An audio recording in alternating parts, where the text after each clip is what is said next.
আহলে সুন্নাত ওয়াল জামাতের উজ্জ্বল নক্ষত্র আলহাজ হযরত মাওলানা মাহমুদ ওমর গাজীপুর সাহেব এখন আপনাদের সামনে কোরআন ও হাদিসের আলোকে মূল্যবান নসিহত পেশ করবেন। সকলে আমার সাথে তাকবীর করেন। নারে তাকবীর, নারে তাকবীর, নারে রিসালাত, নারে রিসালাত।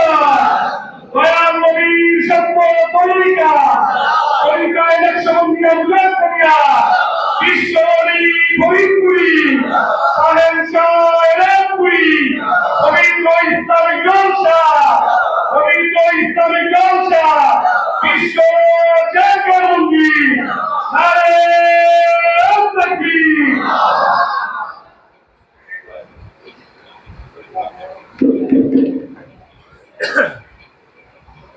আসসালামু আলাইকুম ওয়া রাহমাতুল্লাহি ওয়া বারাকাতুহু।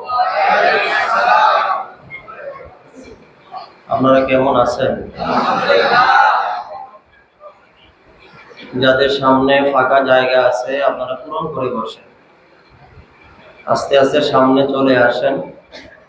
মাহফিল শেষ পর্যায়ে, যে কোনো মুহূর্তে দোয়া হয়ে যাবে, তাবারক বিতরণ হবে। যারা বাইরে আছেন ভিতরে প্রবেশ করুন।